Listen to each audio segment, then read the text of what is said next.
el capítulo número 27. Y para eso lo vamos a leer todo el 27. Esperamos esperar un momento que empiece la grabación. Ya empezó. Bueno, muy buenos días para todos nuevamente. Vamos hoy a la clase número 114, del libro de Yeshayahu.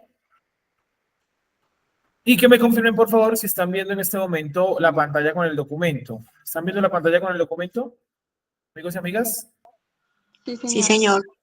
Bueno, entonces, pues primero que todo, en el material del día de hoy, pues está el folletico del capítulo número 27 y pues ahí está como el gran resumen de todo el libro, ¿no? Sin embargo, pues vamos a leer del 1 al 13, que es lo que dura el capítulo 27, y luego pues continuamos ahí con lo que haya que observar, ¿correcto? Vamos a leer el 27.1 para que podamos cogerle un poquito la onda a la lectura.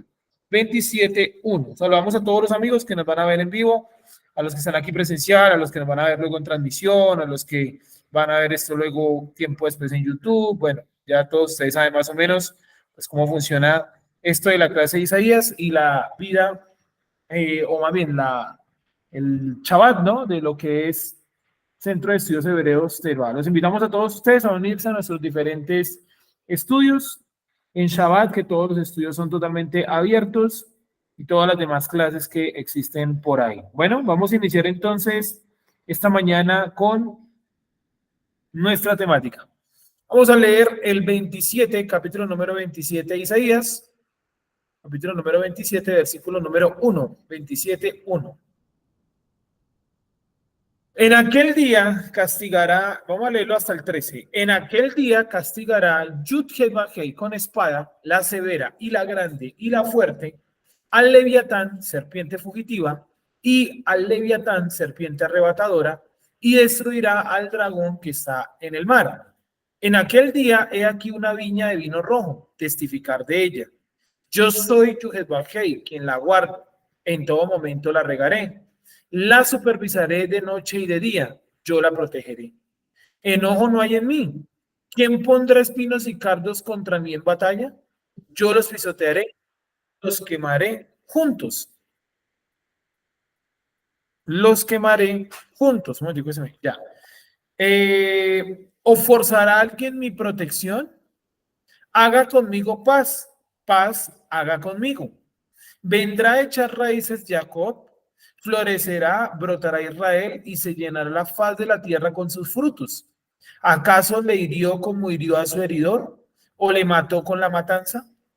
Con moderación enviará lejos castigándolos. Él los removerá con viento en el día del viento oriental o viento solano, ¿no? Entonces de esta forma perdonará, o sea, encubrirá la maldad de Jacob. Y este será todo el fruto para quitar el pecado. Cuando haga todas las piedras del altar como piedras quemadas y trituradas, y no se levantarán más símbolos de acera ni pilares del sol. Porque la ciudad en la fortificación será desolada, la ciudad habitada dispersa y abandonada, como un desierto. Allí pastará el ternero y allí se acostará y comerá sus ramas. Al secarse sus ramas serán quebradas, las mujeres vendrán y las encenderán, porque no es el pueblo, porque no es el pueblo, ay, a ver, porque no es el pueblo, porque no es el pueblo de entendimiento, ¿no? No, es que me perdí aquí en la lectura. Abandonadas, ya, y las mujeres vendrán y las encenderán porque no es el pueblo de entendimiento. Por tanto, su hacedor no tendrá compasión de él, y el que le formó no le mostrará favor. Y pasará en aquel día en que Yud-Heh-Vah-Heh recogerá a su pueblo desde el cauce del río Éufrates hasta el torrente de Egipto, y ustedes recogidos serán uno por uno hijos de Israel. Y pasará aquel día en el que sonará trompeta grande, y entonces vendrán los descarriados en la tierra de Asiria y los apartados en la tierra de Egipto, y adorarán a Yud-Heh-Vah-Heh en el monte santo en Jerusalén. ¿Vale? Bueno, como habíamos visto en otro momento, en otra clase, no recuerdo exactamente en cuál, pero lo habíamos visto, la espiritualidad tiene temporadas, ¿sí? O sea, que el Eterno se revele a los seres humanos tiene determinadas temporadas, determinados momentos. Y el momento en el que estamos leyendo acá, o sea, el momento de Isaías es uno de esos momentos. Como les decía, si ustedes van y miran la historia mundial, van a ver que en la época de Isaías, o sea, contemporáneos de Isaías, hubo otras religiones o culturas que también tuvieron un crecimiento acelerado. Digamos que, entre comillas, ¿no? Casualmente en la misma época, pero pues no es casualidad. Era un momento en el que Dios había determinado, pues, traer, digamos, conocimiento, entendimiento para la gente del mundo de aquel momento. Obviamente, creer que lo que nosotros podemos discernir del Creador es lo único que hay, pues es totalmente tonto. Dios también se ha revelado a otras culturas, a otras personas, a través de otros libros, a través de otras personas también se ha revelado, pero obviamente Él tiene una relación especial con la nación de Israel, ¿sí? Pero ¿a qué se debe como esa, digamos, crecimiento espiritual en la época de Isaías? Se debe principalmente a que en la época de Isaías fue el destierro de la casa de Israel. Y cuando la casa de Israel fue desterrada a lugares muy lejanos como la India, Pakistán, que es toda la parte sur de China, Turquía y otros lugares del mundo, los hebreos llevaron el conocimiento que ellos tenían y allá lo mezclaron o lo transmitieron a otras culturas, ¿sí? Entonces, en la época de Isaías, Isaías es contemporáneo de Buda, Isaías es contemporáneo de Lao Tse, Isaías es contemporáneo de un movimiento en China que se llamó las 100 escuelas, donde eran 100 movimientos filosóficos. Nunca hubo nada como eso en el mundo, solamente en China. 100 movimientos filosóficos distintos y por eso los chinos desarrollaron pues muchas escuelas de pensamiento, ¿no? En la India también, ¿cierto? Muchas corrientes de pensamiento. Confucio también es de esta época y está también el profeta Isaías. Es decir, en aquella época fue una época de gran iluminación para la humanidad de aquellos días y eso generó pues obviamente un cambio estructural en lo que había en aquel momento. ¿Listo? ¿Me haces el favor? ¿Le abres ahí un momentico? Qué pena, un segundito, quita aquí el micrófono, un segundito.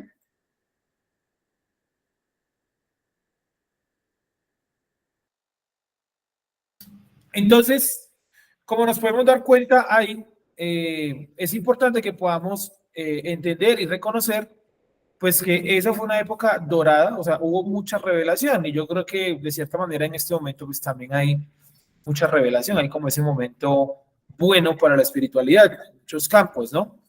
Pero bueno, ya después de esa introducción pasemos un poco por aquí a los versículos, que es como lo que vamos a terminar de analizar. Bueno, ¿alguna pregunta hasta ahí?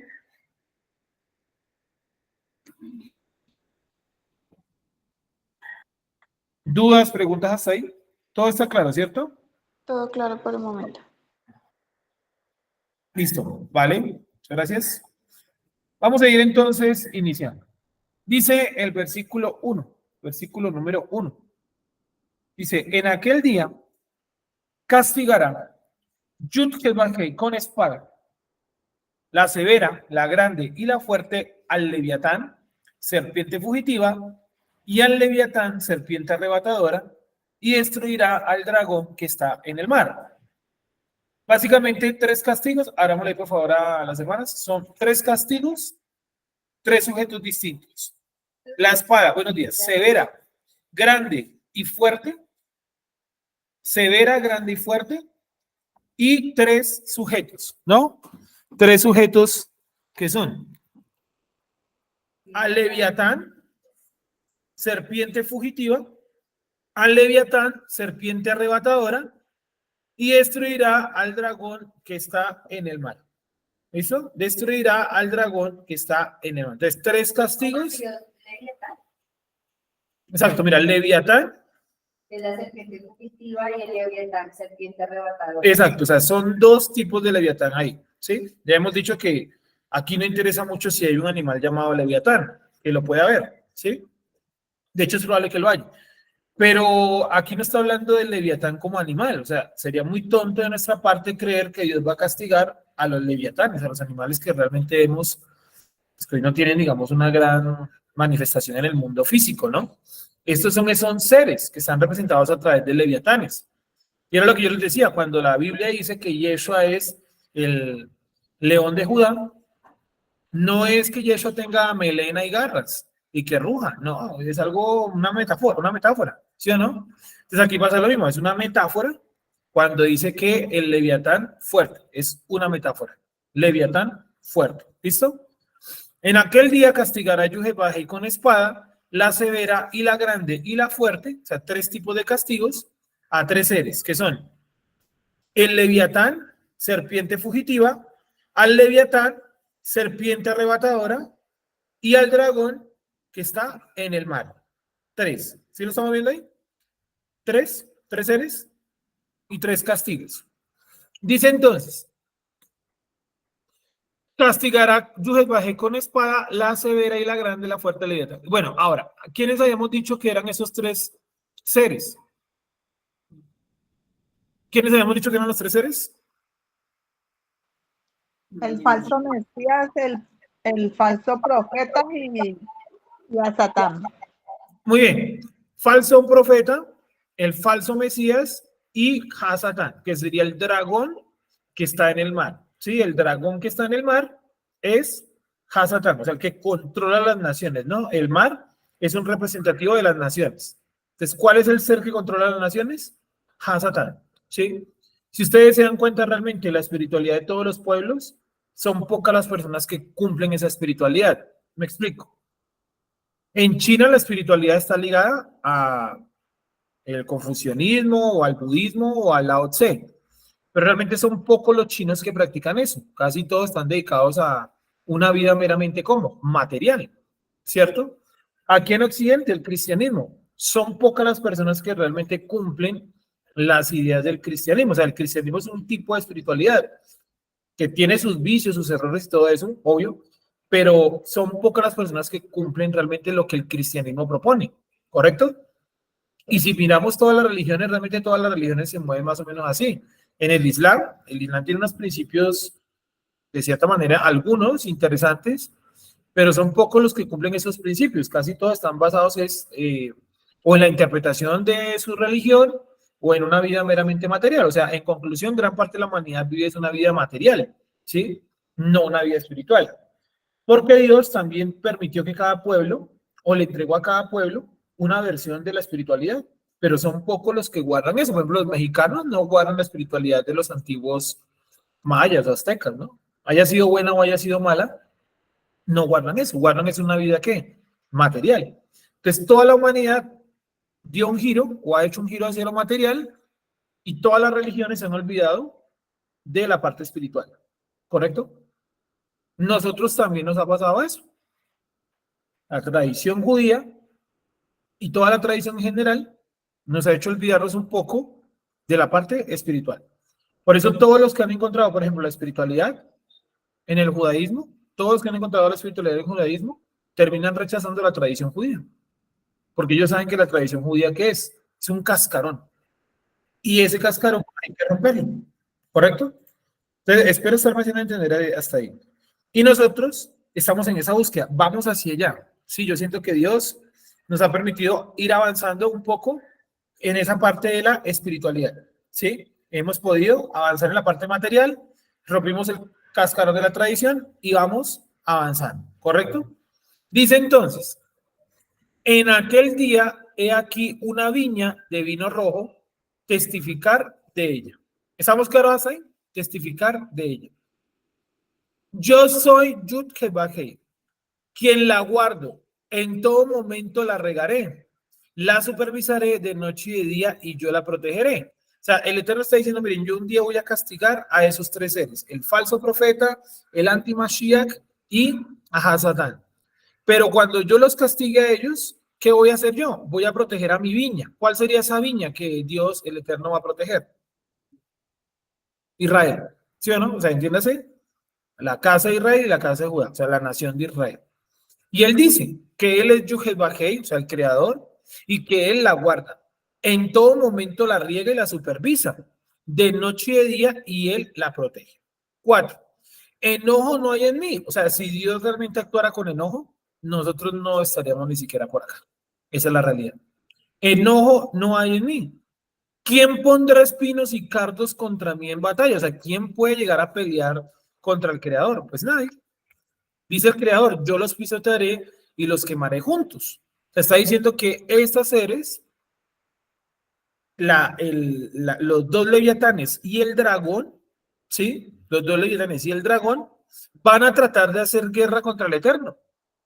Es decir, el antimashiach, el falso profeta y Hasatán tratan de hacer guerra contra el Eterno. Y el Eterno dice, pero ¿quién puede pelear contra mí? Pues nadie.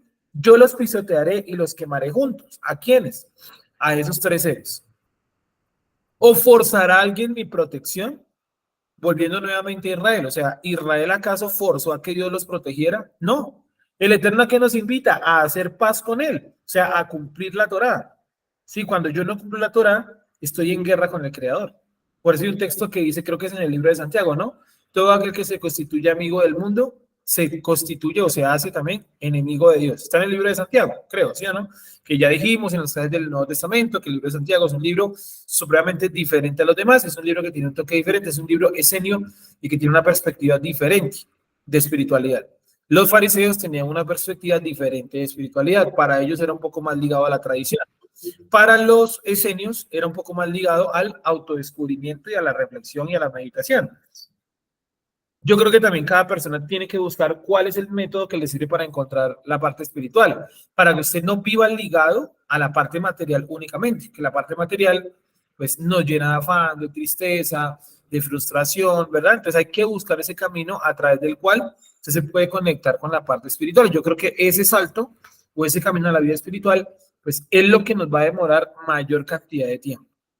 6. Vendrá a echar raíces Jacob, florecerá, brotará Israel y se llenará la faz de la tierra con su fruto. O sea, el primer paso es que eche raíces Jacob, o sea, en el nivel más bajo, ¿correcto? Cuando nosotros echemos raíces en el nivel más bajo, entonces, ¿qué pasará? Brotaremos como Israel, en un nivel mucho más alto. ¿Sí? Otra vez, en este nivel que estamos ahorita, yo creo que es menos que Jacob. Estamos en un nivel ultra bajo, pero vamos a llegar a un momento donde nuestro nivel va a aumentar y vamos a hacer Jacob, un nivel bajo. Y estando en ese nivel bajo, pero adelantado en comparación al día de hoy, vamos a echar raíces.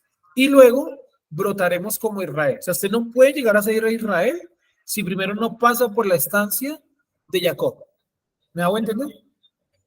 Miremos los significados de los nombres. ¿Qué significa Jacob? Más allá de talón o tobillo. Es tobillo, ¿no? Pero más allá de eso, bueno, ni siquiera es tobillo, es como empeine. ¿Sí? Como que el niño salió, fue cogido del empeine del pie. ¿Sí?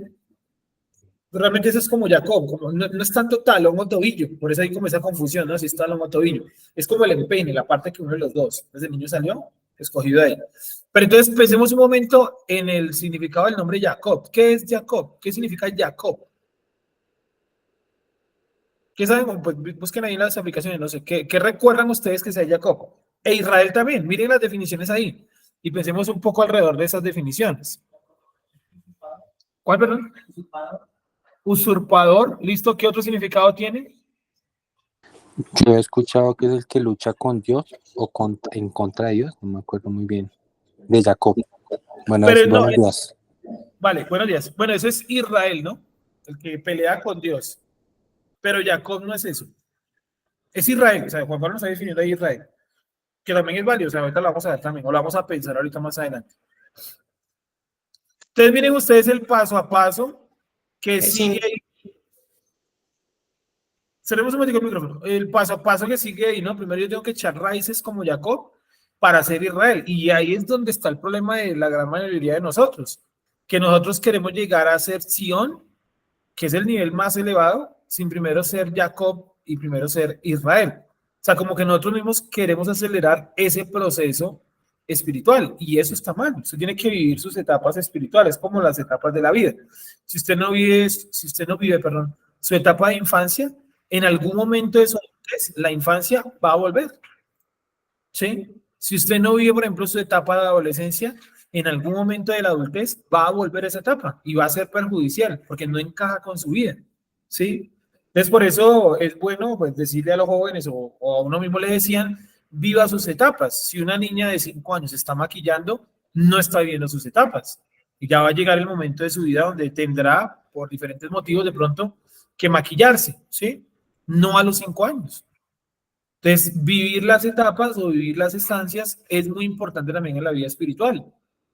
Yo no puedo estudiar, por ejemplo, lo que decíamos la vez anterior, ¿no? De pronto lo más adelantado de la cábala, no puedo estudiar si mínimamente yo no sé qué son las letras hebreas. O sea, es imposible. Porque como les mostré en el Sefer Yetzirah, el Sefer Yetzirah empieza hablando de las letras hebreas. O sea, si yo no conozco las letras hebreas, ni siquiera puedo leer el libro 1 de la cábala, que es el Sefer Yetzirah. O sea, el primer libro, se compra y si es usted una biblioteca de algo llamado cábala, y el primer libro, o sea, el libro originario es el Sefer Yetzirah, y el Sefer Yetzirah es un análisis de las letras hebreas. Por lo tanto, todo el mundo dice que para poder estudiar medianamente, profundamente la Torá, que hay que saber medianamente qué son las letras hebreas para poder estudiar la Torá, ¿sí? Entonces, si usted no pasa por ahí, es muy complicado.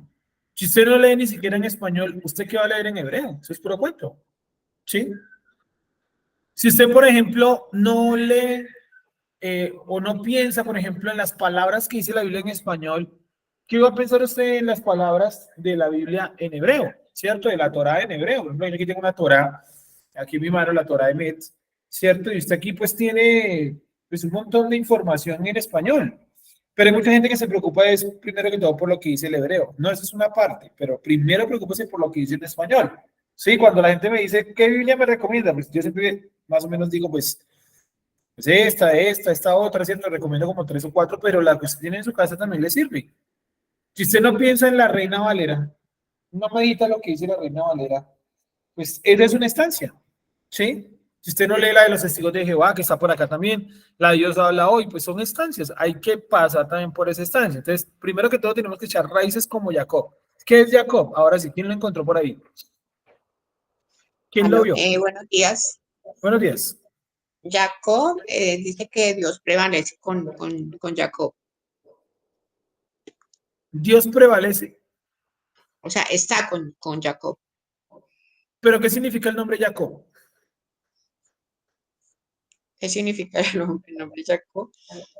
Bueno, Dios prometió a Israel que todas las bendiciones pronunciaría sobre la cabeza de él. O sea, las naciones, él le prometió la nación a él, bueno, no sé cómo explicártelo ahorita, pero bueno, vale, todas las tranquila, naciones. o sea, lo que tú nos dices es De él cierto. saldrían las 12 tribus, pues.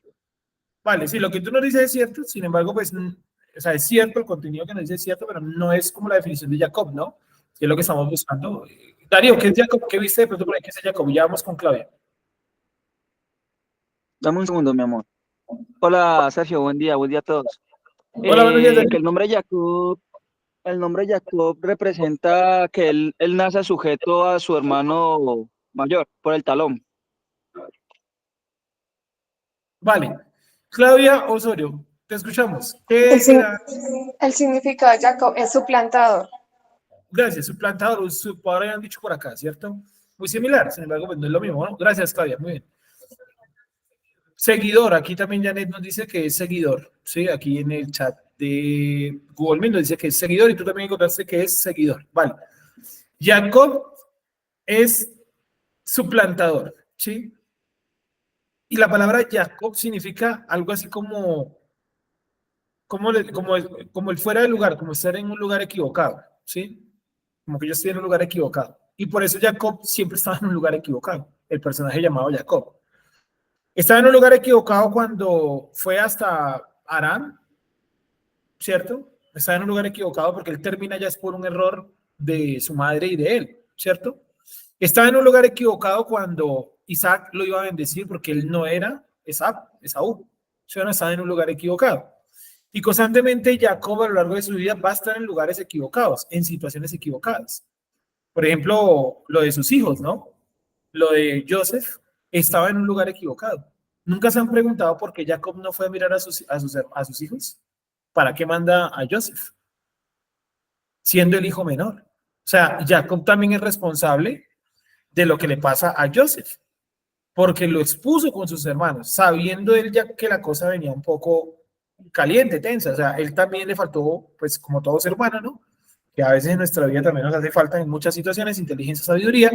En este caso, a él también le hizo falta un poco de sabiduría, saber leer el contexto. Entonces, Jacob significa eso un poco, estar fuera del lugar, Sí, está fuera de lugar, está fuera de lugar. Y por eso ustedes se dan cuenta donde dice que cuando van a nacer Jacob y Esaú, dice que el primero saca la mano y que le colocan una manilla, ¿cierto? ¿Se han visto eso? Que le colocan una cinta, algo así, dice, para identificarlo. Eso lo dice la Torá, no es un comentario. Entonces, y luego la bendición que cae sobre Jacob está fuera de lugar, porque la bendición tendría que haber sido sobre el mayor, pero él sobre quién se la dan, o Jacob qué posición tenía, el menor, el mayor servirá al menor, dijo el creador, o sea, fuera de lugar, o sea, rompió el lugar equivocado, correcto, el esquema. Luego cuando Jacob va a dar la bendición a Efraín y Manasés, también rompe el esquema y vuelve a hacerlo como fuera de lugar, tanto que Joseph, un hombre digamos, muy estricto, porque además de eso era el virrey de Egipto, le mueve las manos, dice, no, papá, así no es. Y dice, no, déjame, porque yo sé lo que estoy haciendo. O sea, fuera de lugar. Rompía el molde, ¿sí? Entonces, si nosotros, primero, no crecemos en ese punto, es muy difícil que lleguemos a ser Israel. Es decir, nosotros también vamos a vivir muchas situaciones donde nos vamos a sentir fuera de lugar. Usted se va a sentir fuera de lugar en su trabajo, se va a sentir fuera de lugar en su casa, se va a sentir fuera de lugar en su familia, se va a sentir fuera de lugar en muchos lugares. ¿No les pasa eso? Que se sienten fuera de lugar en su tiempo, en su época, fuera de lugar. Se siente fuera de lugar en esta época, digámosle, de final de año y Navidad, ¿cierto? Se siente fuera de lugar en su trabajo. Se puede sentir fuera de lugar incluso hasta en la religión. Si, por ejemplo, usted es cristiano o cristiana, todavía iba a la iglesia y eso, se puede sentir fuera de lugar. Se puede sentir fuera de lugar en su comunidad hebrea y todo. ¿Sí? Comunidades perfectas, pues no hay, ¿sí o no? Eso hay que tenerlo claro también. Pero a veces como que uno termina en determinada comunidad por obligación, por deber, porque no hay más a dónde ir. Entonces estamos constantemente como en ese fuera de lugar. Terminamos siendo Jacob también. Y nos pasan cosas como a Jacob, como cosas raras, inexplicables. Como así que cuando él decidió volver, justo se encontró por el camino con su hermano. ¿Sí o no? Fuera de lugar. ¿Cómo así que justo la esposa que él amaba era la que no le daba hijos? Y cuando se los dio, se murió. No los pudo criar con ella, principalmente a Benjamín. ¿Sí? Y su esposa dice, este niño se va a llamar Ben-Oni, el hijo de la aflicción. Y él le cambia el nombre y le pone Benjamín. ¿Sí? Entonces, es eso, es esa lucha. La vida de Jacob es muy interesante por eso. Pero nosotros debemos echar raíces ahí, a pesar de la incomodidad, a pesar de que usted se sienta fuera del lugar del trabajo, usted tiene que echar raíces ahí, en lo espiritual. ¿Sí? O sea, no espere, por ejemplo, que todo esté ordenado para usted llegar a hacer la parte espiritual. Mucha gente dice, no, yo guardo Shabbat cuando esté libre de deudas. Nunca va a estar libre de deudas, jamás. Y cuando esté libre de deudas, no va a tener tiempo para el Shabbat. ¿Me hago entender? No, que yo guardo las fiestas cuando las entienda. Nunca las va a entender. Y cuando las entienda, no las va a querer guardar. O sea, hay que echar raíces en la situación en la que estamos. Jacob echó raíces donde está. Miren que él va a Aram y ahí echa raíces. Hace su familia y todo. Vuelve a la tierra prometida contra toda adversidad, su hermano, los extranjeros, echa raíces. Luego pierde a su esposa, o más bien a su hijo Joseph, que es como el siguiente gran evento, y él sigue echando raíces ahí en la tierra de Israel. Finalmente vuelve a Egipto y en Egipto sigue echando raíces. ¿Cuántos años echó raíces en Egipto? 17 años. ¿Sí? Es decir, donde Jacob llegaba a pesar de la incomodidad y de todo lo que no encajaba, a pesar de eso, de todas maneras echó raíces. ¿Me hago entender? Entonces nosotros, a pesar de la incomodidad y de que de pronto podemos no encajar en muchos lugares, hay que echar raíces. Entonces dice acá, vendrá a echar raíces Jacob, florecerá. Primero echamos raíces, luego florecemos. Y luego viene el nivel que Israel. O sea que tiene que llegar a ese nivel Israel, ¿correcto? Tiene que llegar a ese nivel Israel. ¿Qué significa Israel? Les pregunto a los que están acá. ¿Qué es Israel? Alguien que nos quiera decir entonces, ¿qué es Israel? ¿Qué significa el nombre Israel?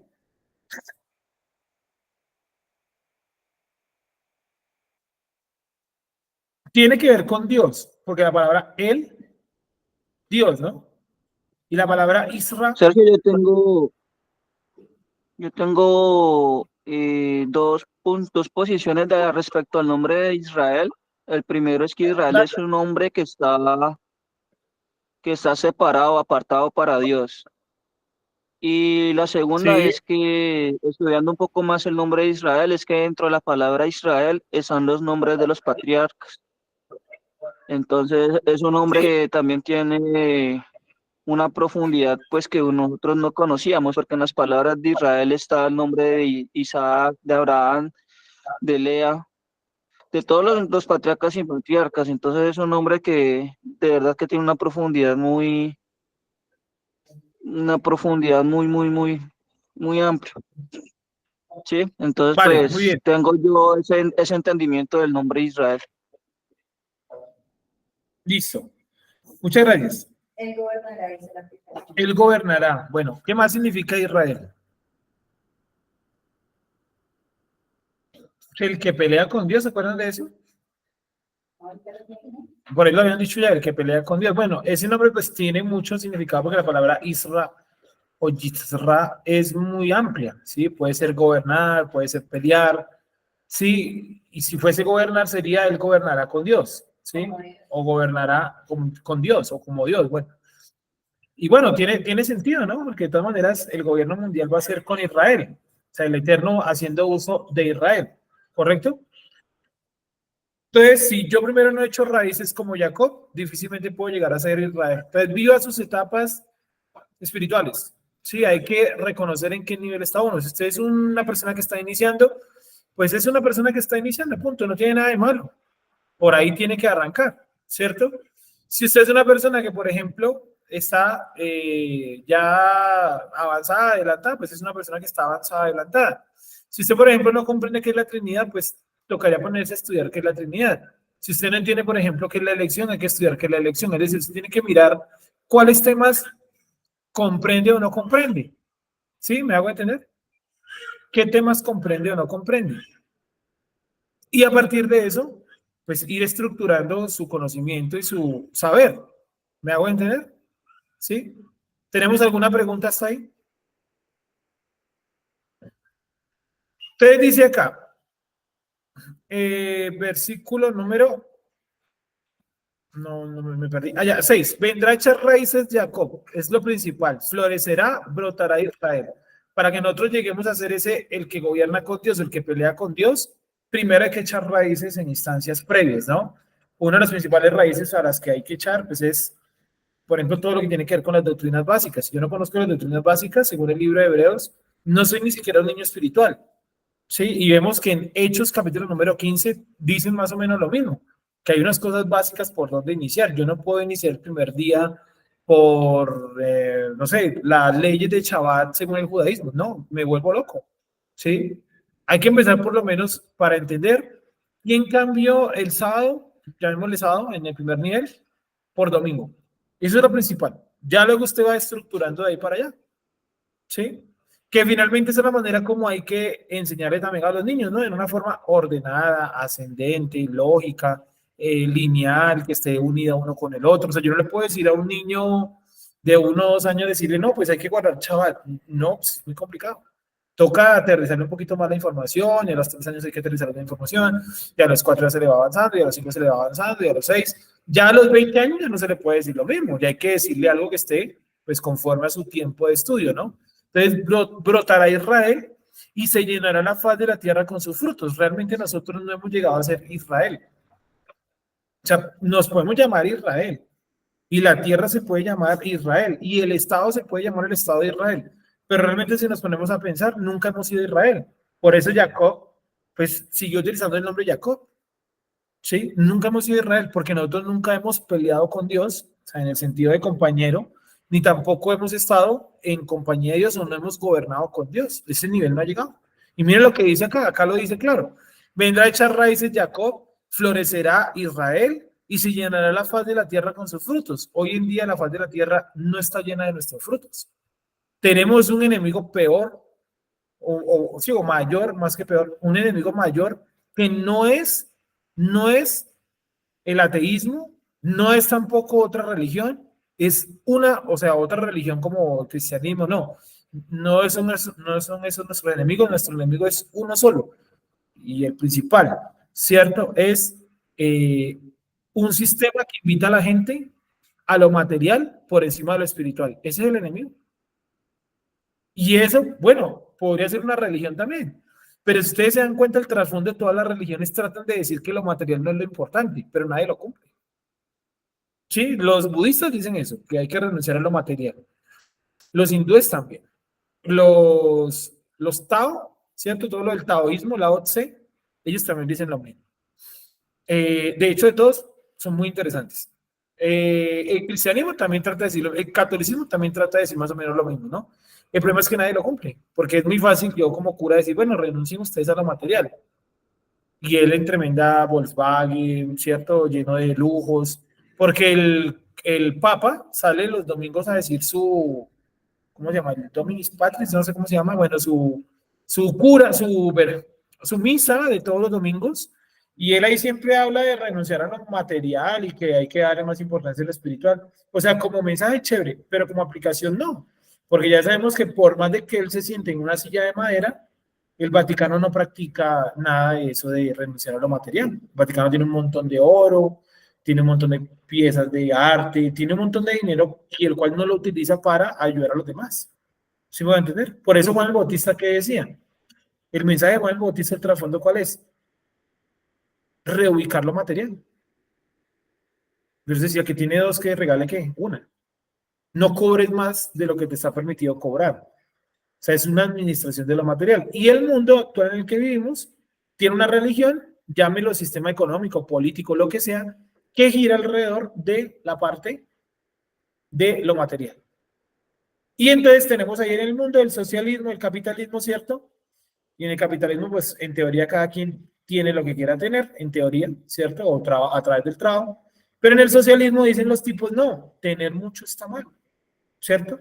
El problema es que es una mentira, porque los que dirigen ese sistema son los que más tienen. ¿Sí me van a entender? O sea, es un engaño. Es un engaño. El principal problema que tenemos todos acá es el apego a la materia. Por eso se muere una persona y nosotros no asumimos su muerte, porque estamos apegados a su materia. Si asumiésemos su muerte, perdón, entenderíamos que las almas vienen a este mundo con un propósito, con una fecha de entrada, con una fecha de salida, y si Dios lo llamó, pues hace parte de su proceso y se acabó. ¿Sí? No se puede cambiar eso. ¿Correcto? Y lo pensaba mucho esta semana que me acercaba al cementerio y estaba viendo las tumbas todas alrededor de donde estaba parado. Y hay unas tumbas, hasta me acerqué y miré, hombre, sí es. Sí, hay personas que llevan muertas, pues lo que se ve ahí, unas lápidas, ¿no? 30, hay una persona que llevaba muerta como 30 y pico de años.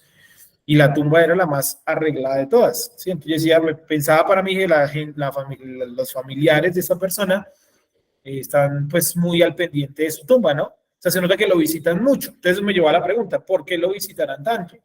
Y el trasfondo es que pueden ellos creer que la persona está metida ahí. ¿Sí van a entender? No han asumido que de pronto esa alma ya no está ahí y que la materia es simplemente, el cuerpo era simplemente ¿qué? Es una estancia de esa alma. Cuando su familiar muere, ya lo que queda es la instancia, o sea, lo externo. Su familiar, lo que usted amaba, se fue. ¿Me hago entender? O sea, la esencia de la persona se fue. No está más. Y es duro, es un proceso duro. Obvio, ¿no? De hecho, los grandes cabalistas dicen que hay dos formas de destrabar la espiritualidad de una persona. Y ojalá lo puedan anotar porque esto es bien oculto. Entonces es difícil encontrar. Hay dos formas de que Dios, o sea, dicen ellos que Dios utiliza dos formas para destrabar la espiritualidad de una persona. ¿Sí? Y una es a través de la muerte de un familiar, ¿sí? La muerte de un familiar o una experiencia propia cercana a la muerte.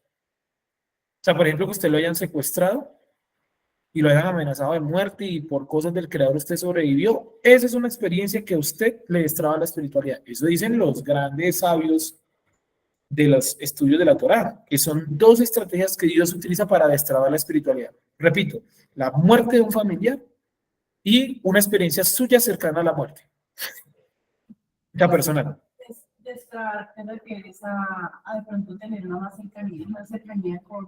Como un reinicio, como que uno ¡pum!, despegó, como que se reactiva, como un incentivo, ¿sí? Que esos son los dos incentivos más fuertes que Dios utiliza. Experiencias cercanas a la muerte en primera persona y la muerte de un familiar. Entonces, ellos dicen, por ejemplo, que una persona que estuvo cerca del suicidio y volvió de ese camino, ¿sí? por voluntad propia, va a tener un despegar espiritual fuerte, porque estuvo cerca a la muerte. ¿Sí? Y las personas que han perdido un familiar también experimentan eso porque empiezan a cuestionarse. Esos son unos tratados, o sea, lo que estoy diciendo, estoy resumiendo un tratado larguísimo. Y ellos dicen que la muerte de un familiar destraba, digamos, cuestionamientos como, por ejemplo, el objetivo de la vida. ¿Sí? Y colocan el caso de Esaú, que Esaú dice, menciona algo así como que todos iban a morir. ¿Se acuerdan cuando vende la primogenitura? Hace como una expresión similar a eso, como que ¿qué importaba la primogenitura si finalmente todos iban a morir? Y concluyen todos que ese día fue la muerte de Abraham. Entonces que Esaú dijo, si Abraham se murió, que es el padre de la fe, el que le dieron el pacto y lo demás, pues todos nos vamos a morir. O sea, él también reflexionó sobre eso. Y yo creo que todos reflexionamos alrededor de la importancia de la vida. Y miren todo lo que depende, por ejemplo, o todo lo que se desprende de una experiencia de la muerte familiar. Sí, cuestionamientos sobre el objetivo de la vida, sobre el poder de Dios, sobre por qué Dios no sanó a mi familiar, ¿cierto? Sobre, por ejemplo, ¿y dónde está mi familiar? O sea, el destino de las almas. Cuestionamientos sobre, por ejemplo, uno mismo, yo debo, dice uno de pronto, ¿no? Yo debería compartir más con mis familiares porque no van a estar toda la vida, o sea, se mueren. Como que uno es consciente que la gente no pertenece a este plano únicamente cuando experimenta la muerte. Yo creo que de una forma, Sí, la pandemia. bueno, el Porque tiempo mucha es... gente la que murió Pero mira que está la muerte ahí, ¿no? Hola, hola. estuvo cerca de la muerte. Espera. Y obviamente que a partir de esa rechazo o barrera de la muerte, pues nos colocaron cuarentenas y un montón de cosas, ¿no? Dale. Sí, de todas maneras yo he escuchado a muchas personas, de hecho, muchas cosas de las que escucho, ya sean temas conspiranoicos, ya sean personas que incluso están en raíces hebreas, en la trabajo, tocan mucho el tema de la pandemia. Dicen, no, ¿yo cómo llegué? Por la pandemia. Yo cómo, o sea, ¿qué me movió a mí a pensar en qué está pasando o cuál es el objetivo de mi vida, a mover todo el tema espiritual para hacer que la muerte? Porque se me murió un familiar, porque, o sea, malo o bueno, que de pronto muchas personas pueden renegar lo que sea, o esto sí sacude, esto Sí. sacudió a la humanidad entera a decir, espere, porque es que de pronto, ¿de qué me sirve tener un poco de zapatos ahí si no me puedo poner sino uno solo y estoy acá encerrada? Entonces, ¿para qué? O sea, esto sacudió. Sí, es un hito, fue un hito, ¿no? Partió como el agua en dos, como la Segunda Guerra Mundial. Si nos hubiera tocado vivir eso, eso también fue un hito que marcó y está ligado a la muerte, ¿no? Porque guerra es significado de muerte. Enfermedad, pandemia, cuarentena era significado de muerte. La gente utilizaba un tapabocas porque en teoría le dijeron que con el tapabocas no se iba a morir. Ya sea verdad o no sea verdad, bueno, esa es otra discusión de otro momento, pero indudablemente está el factor de la muerte ahí. O sea, indudablemente nosotros los seres humanos tratamos de huirle a la muerte. Y eso es lo que despega nuestra espiritualidad de todas maneras, porque sabemos también, nuestra alma sabe que es nuestro tiempo acá lo que cuenta. Y que cuando nos muramos se acabó. No hay nada más, ¿sí? O sea, no hay nada más aquí en la tierra, ¿correcto? Salvo la resurrección de los muertos. Entonces, esas experiencias cercanas a la muerte transforman. Por ejemplo, la pandemia es una. Y la pandemia, pues, fue un filtro muy bueno. Supongo que la Segunda Guerra Mundial también lo fue para su tiempo, pues para o comprometer o quemar al que pues ya venía quemado. Sí, el que se quemó, pues en pandemia se iba a quemar peor, porque pues conectarse es más complicado, era más complicado, perdón. Bueno, todo se hizo más complicado, ¿no? Salir. Se sale, el ser humano saca lo mejor o lo peor. Con esas Con ese situaciones. tipo de situaciones, porque, por ejemplo, si alguien está haciendo filas y el otro no tiene tapabocas, usted porque no se quería genera conflicto con el miedo a la muerte, entonces saca esa parte maluca del Sí. ser humano, o incluso la bondad, de decir, espere usted, no sé qué, o cómo puedo ayudar, es donde tenemos que trabajar. Claro, estamos de acuerdo. Seguimos con el versículo 7. ¿Acaso? Dale, Wendy. Luego vamos con Juan Pablo. Gracias. Esperamos y con Juan Pablo. Cuando decías eso de lo de los frutos, Sí. que todavía no se ha dado frutos, ¿sí? Decías que aún no hemos visto eso, pero ¿en qué sentido? Porque es que yo digo, pues frutos, según yo, sí veo, Por ejemplo, cuando vimos eso de las escuelas, con los macabeos y los salmoneos y lo que desencadena todo esto con los fariseos y los esenios, digo, todo eso es fruto, pues porque hoy en día, pues, como que nosotros tenemos provecho de eso, Claro. mediante lo que, pues, uno puede acceder a ese conocimiento, ¿sí? Entonces, eso yo lo veo como un fruto, pero tú dices que no hemos visto, que no vemos fruto, pero en relación a qué. No tanto como el fruto, sino esto de se llenará la faz de la tierra. O sea, como que está el fruto, pero no se ha llenado toda la tierra, ¿no? Que es lo que dice otro texto, que será predicado todo el evangelio en todo el mundo. Sí, efectivamente, y Wendy tiene toda la razón. Hay frutos, ¿no? Lo que hicieron los esenios, lo que han hecho tanta gente a lo largo de la historia, lo que hicieron en España, lo que han hecho acá. Y hay frutos, y lo que hemos hecho nosotros también dejará frutos en el futuro. Pero no hemos llegado como a ese auge máximo de que sea todo el mundo. Tanto que en la Biblia dice, o la Escritura dice, ¿no? Que para que llegue ese auge máximo, ¿quién tiene que venir? Tiene que venir el Mashiach. O sea, nosotros necesitamos sí o sí el Mashiach para que llegue el auge máximo de esos frutos. ¿Hay frutos? Claro, estamos de acuerdo. Muchos, porque por eso estamos aquí sentados, ¿no? Parte de esos frutos. O sea, que estemos hoy aquí sentados representó la muerte de miles de personas bajo persecución por cumplir esto mismo. Gente que se quedó hasta el anochecer o hasta el amanecer orando y buscando, pidiendo al Creador que tuviera misericordia de las siguientes generaciones. Aquí estamos, ni siquiera nos vieron. Así como nosotros también debemos pedir por las siguientes generaciones, así no las veamos, que la Torah no muera acá con nosotros, ¿sí? Pase lo que pase. Y hay frutos, claro, y hay muchos frutos, pero la tierra no ha sido toda llena, como dice acá, ¿no? Dice, ¿cuál es? ¿El 8? No, el 7. El 6. Y se llenará la faz de la tierra con sus frutos. Hay frutos, pero todavía pues falta, ¿no?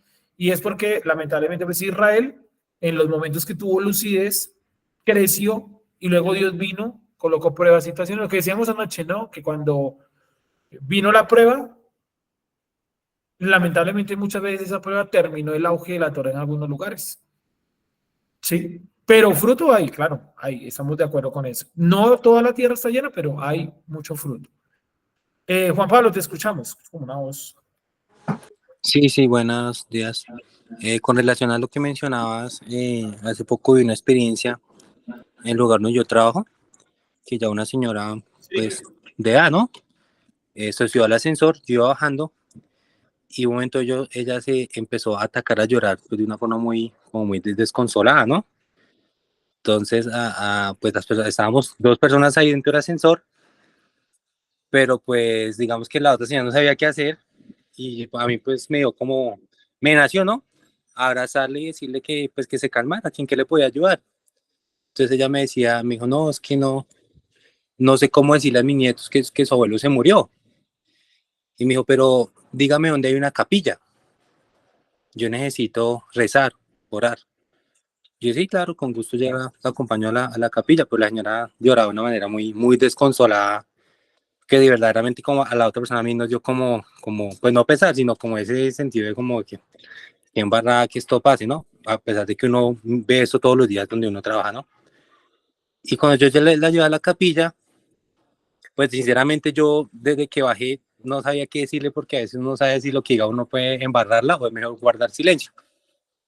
Entonces yo le dije, no, pues la capilla queda acá. Me dijo, ¿hay un cura? O sea, entonces yo dije, esta mujer lo que necesita es como un apoyo pues de algo espiritual, o sea, quiere como desahogar su dolor, no con una persona, sino de pronto pues con su fe, ¿sí? Entonces yo no, pues no hay, pero ya le llamo al padre para que venga y le preste servicio. Pero la señora lloraba tan desconsolada que yo después me fui pensando, definitivamente en estos momentos cuando falla un familiar, una persona muy cercana a uno, lo primero que uno busca, intuyo yo porque pues no he pasado por ese momento aún, lo que uno quiere es aferrarse primeramente que todo es a Dios, porque ella me decía, necesito rezar para saber qué voy a hacer, cómo contarle a mis hijos, a mis nietos, porque no sé qué hacer, necesito orar. Y entonces yo me quedo como sonando, como recalcando eso, algo pues que uno sabe que en momentos de aflicción es cuando uno más busca a Dios, pero cuando fallece una persona muy cercana a uno, como que el primer soporte que uno busca ahí es de Dios. No quería como contar esa experiencia. Vale, sí, muy interesante. Y pues ahí nos muestra obviamente que la muerte es ese momento que nos lleva al límite, ¿no? Y pensaba yo, por ejemplo, cuando ese dicho, ¿no? Ese adagio que dice que todos son ateos hasta que se empieza a caer el avión. O sea, cuando usted va en una situación así extrema y pongámoslo en un avión, ¿no? Nunca me ha pasado, pero pues supongo que debe ser algo así por lo que he visto, ¿no? Y lo que se cuenta en gente que ha sobrevivido a casi caídas de aviones. Que el avión empieza a fallar o dice el piloto que se van a estrellar y eso, y todo el mundo se pone a orar en su Dios, es en lo que crean, ¿sí? O sea, indudablemente tener cerca la muerte es eso que nos impulsa a la espiritualidad, ¿sí? Es eso que nos impulsa y es indudable, ¿vale?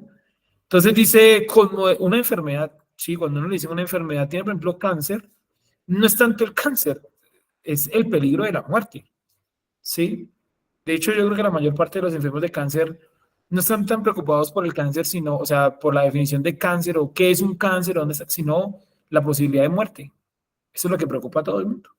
Y es ahí donde está esa potenciación de lo espiritual. Casi toda la gente que tiene cáncer se vuelve muy espiritual en su religión, ¿sí me entienden? O en su medida. Ese Steve Jobs, por ejemplo, que fue ateo declarado toda la vida, hablaba cosas muy mal de Dios y de la Biblia. Al final de sus días, con creo que era cáncer de páncreas, no estoy seguro, que es el cáncer, creo que ya no tiene pues mayor, así como nada que hacer o nada que hacerse, pues fue allí donde esa persona empezó otra vez a hablar o empezó a hablar de Dios y a decir que medianamente creía. Y al final de sus días termina hablando de Dios. O sea, indudablemente la muerte, el límite de la muerte, ¿a qué lo llevó? A buscar la parte espiritual. Una persona que con todos los millones del mundo, y él creyó que era inmune, que era todopoderoso, y vino Dios y lo quebró. ¿Sí? ¿Y ustedes creen que él no entendía eso? Claro, terminó hablando de Dios.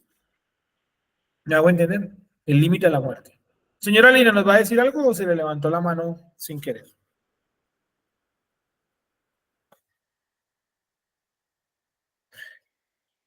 Entonces, continuamos. Doña Lina activó fue la cámara, No el micrófono. no el micrófono. Aló, muy buenos días. Te escuchamos. ¿Me escucha? Sí, dale. Yo también quería participar en el tema de la espiritualidad. Sí, a mí me pasó lo mismo. Bueno, yo tuve cáncer en el 2018. En algún Sí. momento a mí Jenny me llevó al grupo, hablé con Don Nelson, participé en un chabato, pero pues yo quedé perdida, no sabía ni en dónde estaba ni cómo estaba.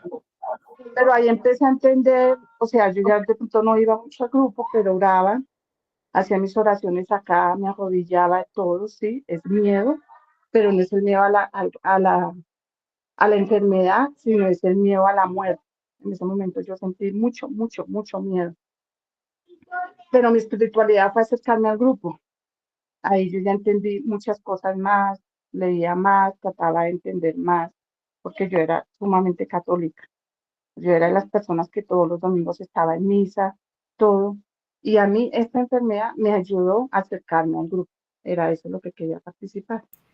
Muy bien, y pues creo que el Eterno te sanó, ¿no? Gracias al Creador.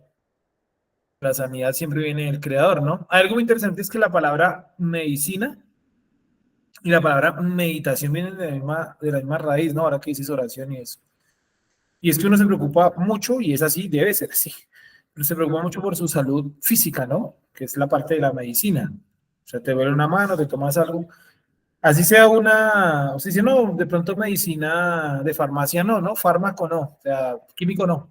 Pero uno se toma, no sé, una aromática o alguna vaina. Y es la salud física y está bien preocuparse. Y bueno, y la salud espiritual, no nos preocupamos por eso también. Es decir, si hay cáncer físico, algo también tiene que estar mal espiritualmente. No puede ser solamente físicamente. Porque el mundo físico es el reflejo de lo espiritual. Es lo que dice la escritura, ¿no? Dice, porque todo lo que se ve está hecho de lo que no se veía, ¿sí? Entonces, todo el mundo físico, todo lo que está mal en el mundo físico es un reflejo del mundo espiritual. O sea, si usted tiene una enfermedad, pongamos el ejemplo de la hermana Lina, un cáncer, ¿cierto? Que es un daño físico, también tiene que un daño de tipo espiritual. Hay un daño en lo espiritual. ¿Cuál será ese daño? Eso sí yo no lo sé. No, lo sabría de pronto para mi vida, pero para la vida de todos no. No puedo hacer un manual de daños espirituales, no lo hay. Habría que cada uno buscar cuál es el daño espiritual, ¿sí? ¿Se puede qué? Intuir, sí, claro. Yo creo que cada uno sabe. Cada uno sabe en su interior cuál es el daño espiritual que tiene, cuál es ese cable pelado que tiene en su vida espiritual. Puede ser mucho, la sexualidad, las mentiras, el manejo del dinero, bueno, eso hay de dónde cortar, ¿no? Pero la única manera como yo identifico esa fractura en el mundo espiritual es con los mandamientos. Eso era lo que decía Pablo, que la Torá, o sea, la ley, los mandamientos, le mostraron a él ¿qué? El pecado que había en él. O sea, que la única manera a través de la cual yo puedo identificar que está rota mi espiritualidad es a través de los mandamientos. Y eso también decía, ¿no? Que lo que contamina al hombre no es lo que come, es lo que sale de su interior, o sea, lo que sale de su ser. No piense en el estómago y en las vísceras, que es lo interior, no. Piense en el alma, ¿sí? Es lo que contamina. Es el deseo de comer cerdo lo que contamina, no como tal el comer cerdo. El comer cerdo es la conclusión, que eso es lo que dice el libro de Hebreos, ¿no? Dice que da a luz el pecado, sí, claro, pero primero eso todos fuimos tentados por nuestra propia concupiscencia, nuestra inclinación al mal, que es interna, no está ligada a este cuerpo. Y el resultado, ¿cuál es? Comer cerdo. Pero ¿dónde arranca comer cerdo? ¿Dónde arranca que una persona sea drogadicta? Los drogadictos están mal, es un mal comportamiento, pero ¿dónde arrancó eso? ¿Sí? No en el rechazo de mis padres, bueno, esa es una capa, pero tiene que haber algo más allá. ¿Sí? ¿No? Que usted es una persona que desvía sus problemas a adicciones. Entonces, la gente que tiene problemas con el dinero es un ejemplo, ¿no? Alguien que tenga, más bien, alguien que tenga problemas con el dinero desvía esa tensión, esa problemática, ¿a qué? A una adicción. A las mentiras, o al robo, o a la droga, o al casino, pero desvía. ¿Sí me hacen entender? Entonces, tenemos ese daño ahí. Tenemos ese daño ahí. Y nosotros solemos hacer eso. Tenemos un problema y desviamos el problema a una adicción. Entonces, por eso cuando la gente tiene un problema, por ejemplo, del control de las emociones, ¿a qué desvía eso? A una adicción. Entonces, venga, jugamos en el celular. Venga y no sé qué otra cosa hará la gente para controlar ese tipo de cosas. Principalmente yo comprar, ¿cierto? Comer. Si tengo un problema de manejo de las emociones, entonces no empiezo a comerme todo porque yo estoy ansioso. Pero la gente no piensa que eso está mal. No tanto el comer, sino la ansiedad, porque el comer es la conclusión. Es la ansiedad lo que está mal. ¿Cómo manejo yo la ansiedad? ¿Se puede manejar la ansiedad? Pues para eso nos dieron este libro, ¿no? Para poder manejar todos nuestros instintos y emociones, todos. El problema es que nosotros no nos ponemos en esa labor, porque es más fácil comerme 10 mogollas con mantequilla y comérmela, es eso más fácil que yo ponerme a pensar qué genera esta adicción. ¿Me hago entender? Es más fácil. Y es más complejo también. O sea, es más complejo buscar acá. Y ahí tenemos los ejemplos. ¿Cuánta gente no? ¿Ustedes creen, por ejemplo, que Job no pasó por un momento de estrés fuerte? Job, de ansiedad. ¿Ustedes creen que él no pasó por ansiedad? ¿Ustedes creen que el estrés se lo inventaron ahora en el siglo XXI?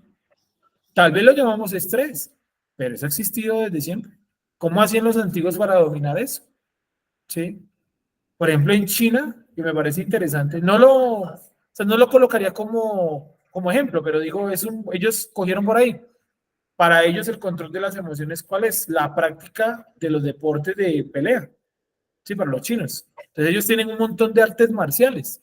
El tai chi, el taekwondo, el kung fu. Sí, es un montón, porque ellos dijeron que el control de las emociones es a través de esa práctica. ¿Sí? Y hay una rama de la cultura hebrea que también tiene su propia arte marcial, que en este momento se me da el nombre, Krav Maga. ¿Se han escuchado por ahí? Krav Maga. ¿Nunca han escuchado el Krav Maga? ¿Lo buscan? Krav Maga, que es, sí, pero venga a ver si estoy diciendo la palabra. Krav Maga me sonó fue otra cosa. Me sonó como a un plato. Pero no, sí creo que es el Krav Maga. Krav Maga. Dice Krav Maga o combate, contacto, combate de contacto. Es un sistema oficial de lucha y defensa personal usado por las fuerzas de defensa de Israel. ¿Sí? El Krav Maga. Es un tipo de arte marcial diseñado o desarrollado en Israel. ¿Sí? Que eso viene de las escuelas hasídicas en Rusia, que desarrollaron esta forma de combate y demás. Ellos dijeron, la manera de controlar nuestras emociones, ¿cómo es? A través de la práctica de esto. Entonces uno dice, claro, pues yo voy allá a darme puños con otro, me relajo. No es tan fácil. Porque en la cultura, por ejemplo, china, en el taoísmo, por ejemplo, primero se tiene que manejar muy bien todos los movimientos corporales. Y eso puede tomar alrededor de 20 años. ¿Sí? Entonces muestran a los monjes que saben a la perfección manejar la espada, el palo, todas esas armas. Y esos tipos son todos ancianos, porque les ha costado una vida coger una espada. Porque primero tienen que controlar que el movimiento del cuerpo, el estrés, trabajar bajo presión, el silencio. Eso es una cosa muy densa. O sea, uno ve las películas de pelea y uno dice, esos manes practican es kung fu, taekwondo, karate. Sí, pero ¿cuánto les costó llegar hasta ahí? ¿Sí me van a entender? Entonces ellos cogieron por ahí. Habría que mirar en la cultura hebrea por dónde cogió, por ejemplo, Job, que yo veo que es una persona que tiene un alto nivel de estrés. En el capítulo 22, 23 y 24, Job está estresado. ¿Por qué está estresado? Pues por todo lo que está viviendo. Primero usted perder todos sus hijos, perder su hogar, bueno, sus hijos, metamos ahí, sus hijos, perder sus propiedades materiales, perder su salud, ¿sí? Y tener encima de eso a su esposa, a su cónyuge, diciéndole, maldice al creador. ¿No? Entonces, estrés acumulado en una sola persona. ¿Qué hizo Job? Se metió fue en una manera de controlar esa emoción a través de las preguntas. Empezó a preguntarle a Dios, ¿sí? ¿Por qué haces esto? A través del razonamiento que encontrar ahí la respuesta. Empezó a meditar, ¿sí? Hasta que A Dios pensar. lo ataca por ahí. Hasta que Dios le responde a través de preguntas también, para que vea que su razonamiento no es suficiente, que había otras cosas mayores, ¿sí? Porque el mismo que hizo morir a sus hijos controlaba el sol y la luna, astros que no se pueden comparar con un simple ser humano. Entonces, es interesante. Seguimos. Con moderación enviará el 8, lejos castigándolos. Él los removerá con viento en el día del viento oriental. Está diciendo que el Eterno los iba a castigar enviándolos a Babilonia. Viento oriental, es decir, una cultura ubicada en Oriente. Viento oriental. 9. Entonces, de esta forma, perdonará la maldad de Jacob. Es decir, la única forma como el Creador tenía para perdonar la maldad que habían hecho los antiguos hebreos era enviándonos a todos al destierro. Porque uno diría, bueno, los antiguos pecaron. Si nosotros estuviéramos en la tierra de Israel, habríamos hecho lo mismo. Nosotros no somos dignos de la tierra de Israel, por eso estamos acá. Y por eso gran parte de nuestra tierra está habitada, ¿por qué? Por extranjeros y por gente que no debería estar ahí. Y está controlada por gente que no debería estar en el poder. Gente que promueve el homosexualismo y otras cosas terribles. ¿Sí? Entonces tampoco podemos caer en ese discurso nacionalista que el Estado de Israel no representa 100%, no. Yo creo que en algunos puntos tal vez sí, y es necesario un Estado de Israel, claro, porque si no, ¿quién defiende a las comunidades que decidieron no armarse? ¿Sí? O sea, nosotros necesitamos aquí que en Colombia, necesitamos que aquí en Colombia haya una muy buena policía. Claro, porque nosotros no hemos tomado la decisión de armarnos, ¿sí? Porque sería muy loco. ¿Me hago entender? O sea, todavía estamos en ese pensamiento de que lo mejor es que la fuerza pública trabaje bien. ¿Estamos de acuerdo? ¿Sí? Bueno.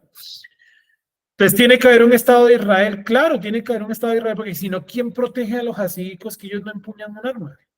Ya estarían muertos. Entonces tiene que haber un Estado de Israel. Como está la cosa ahora, tiene que haberla. Tiene que haber un Mossad, claro, tiene que haber un Mossad, tiene que haberlo, en este momento tiene que haberlo. No sé en 20 años, pero en este momento tiene que haberlo, porque ¿quién evita que maten y que secuestren judíos en el mundo? El Mossad, ¿harán también sus gracias por ahí malas y demás? Pues obvio, como todas las organizaciones civiles, ¿no? Pero sirve para proteger medianamente a los habitantes del Estado de Israel. Sirve, es funcional. ¿Correcto? ¿Me hago entender? Seguimos. Entonces, la maldad de Jacob, y ese será todo el fruto para quitar el pecado. Cuando haga todas las piedras del altar como piedras quemadas. Es decir, el enviarnos en este momento al destierro hace parte de perdonar el pecado.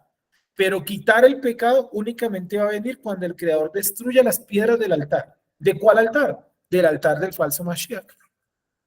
Y que convierta ese sistema religioso, no tanto el altar, sino ese sistema religioso, el sistema religioso del anti-Mashiach y de Hasatán, que lo convierta en piedras quemadas y trituradas. Eso no se ha cumplido, porque miren lo que dice ahí, y no se levantarán más símbolos de acera. Y lo decíamos hace 8 días, los símbolos de acera se levantan por todo lado. Son los árboles de Navidad, son los obeliscos, los rascacielos dedicados a entidades como ¿cómo era que se llama el edificio? Que ya hemos dicho la vez anterior. El edificio Rockefeller, que es un edificio dedicado a una deidad, a un demonio, realmente. ¿Sí? Y ellos dicen que son judíos, ¿no? No sé si son judíos o no. Yo creo que no, ¿no? Judío es el que cumple la Torah, eso es lo que dice Pablo, ¿no? Dice, judío no es el exterior, es el interior en el cumplimiento de la ley. Bueno, claro, obvio. Cualquiera que diga ser judío y no cumpla la ley, pues no es judío. Entonces, Mark Zuckerberg, pues no es judío porque no cumplió la ley.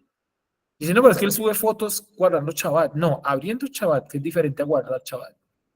Y además de eso, sube fotos de guardar de la apertura de Shabbat, que es una práctica cabalística, que no tiene que ver realmente con el canon de la Torá. Se puede hacer la apertura de Shabbat, claro, se llama Kabbalah Shabbat. Se puede hacer, claro, siempre y cuando usted vaya a guardar el Shabbat. Entonces, ¿para qué abre el Shabbat si no lo guarda? ¿Me hago entender? Es como si yo ponerme toda la indumentaria para jugar un partido y ese ya no había partido, o sea, ilógico, ¿no? ¿No les parece? No, me voy a ir a trabajar, pero usted todavía no ha conseguido trabajo. Ilógico. Es lo mismo, hacer la apertura de Shabbat para no guardarlo. Ilógico. Y hay mucha gente que gasta mucha energía en la apertura de Shabbat y no guardan Shabbat. Y es al revés. ¿Sí?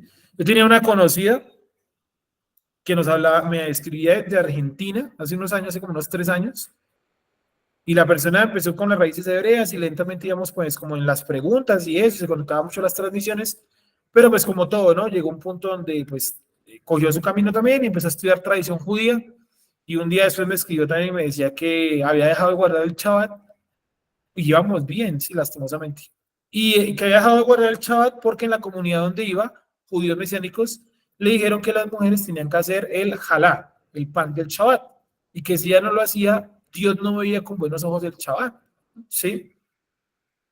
Pero ¿a quién se le ocurre semejante estupidez? ¿Cómo le voy a decir eso yo a una persona nueva? Ni a una antigua le podría yo decir eso. Si usted quiere hacer el jalá, hágalo, sea hombre o sea mujer. Si no lo quiere hacer, no lo haga porque no es Torah, ¿sí? Y su Shabbat no puede depender de un pan. ¿Quién dijo eso? ¿Cómo puede depender su Shabbat de un pan? Yo, por ejemplo, si mi Shabbat se resumiera a un pan, muy complicado, bueno, pues medianamente me defiendo en la cocina, pero para hacer un pan cada Shabbat, si muchos de ustedes y yo también llegamos al Shabbat al ras, ¿no les pasa? Que uno sale del trabajo, de sus ocupaciones, de 1000 cosas y llega uno, uy, ya es Shabbat, se acabó todo, o sea, llegó el Shabbat y hay que parar todo acá. ¿No les ha pasado? Muchas veces uno llega a Shabbat así corriendo, no le daría uno tiempo para hacer un pan. Hay veces uno llega a Shabbat con calma, con tranquilidad, con 4 o 5 horas de anticipación y se podría uno hacer un pan si uno quiere, ¿no? Pero es que el pan no puede definir mi Shabbat. Y la persona terminó alejada de Shabbat por la cuestión de un simple pan. Porque en la comunidad le dijeron que si no lo hacía, porque ella era mujer, que Dios no veía con buenos ojos el Shabbat. Y ahí también hay algo de machismo, ¿no? Si tú eres mujer, tienes que hacer un pan. Y los hombres como, ¿por qué no? ¿Sí? Lo que les leí anoche, fue anoche que les leí la reflexión de Breslev. Fue anoche, ¿cierto? Donde las mismas mujeres en Breslev opinan que el hombre siempre es perfecto y nunca se impurifica. Ah, no. O sea, de entrada está mal. De entrada las mismas mujeres están diciendo nosotros somos lo peor. Cuando la Torah no trata eso. De hecho, la Torah pone primero las contaminaciones del hombre. Porque aquí entre nos es más probable o es más común que un hombre se contamine. Porque finalmente los mayores transmisores de gonorrea, ¿quiénes serán? Los hombres, que son los que suelen tener una mayor cantidad de parejas sexuales en su vida. ¿Sí me hago entender? Eso es un aspecto que nadie ha analizado. Bueno, vamos a seguir. ¿Alguien iba a decir algo, me parece? ¿Tú ibas a decirlo? ¿No? Sí, levantaste la mano, disculpe que no, hasta ahora me acordé. Bueno, seguimos entonces. Espérenme, cambio por acá. Dice, con moderación, pero ya lo leímos, no, entonces él perdonará, porque la ciudad en la fortificación será desolada, la ciudad habitada, dispersa y abandonada como un desierto. Allí pastará el ternero y allí se acostará y comerá sus ramas. Al secarse sus ramas serán quebradas. Las mujeres, o sea, las naciones, vendrán y las encenderán, porque no es el pueblo de entendimiento. Es decir, cada vez que Jerusalén fue destruido, vinieron otras naciones a sacar provecho de Jerusalén. Pero finalmente, ¿qué? Ellos no eran el pueblo del entendimiento. ¿Y entonces qué hizo el Creador? Por tanto, su hacedor, que es un nivel inferior de Yuhet Bajei, no tendrá compasión de él. O sea, las naciones que vinieron a Jerusalén a apoderarse y a sacar provecho de Jerusalén, Dios no tuvo compasión de ellos y no tendrá compasión de ellos. Y el que lo formó no mostrará favor. En todas las épocas de la humanidad, las naciones que vinieron y tomaron a Jerusalén terminaron destruidas por el Creador. Y no va a ser la excepción hasta el final de los tiempos. Cuando dice ese texto de Zacarías que las naciones vinieron contra Jerusalén y el Eterno, ¿qué hizo? Los derrotó.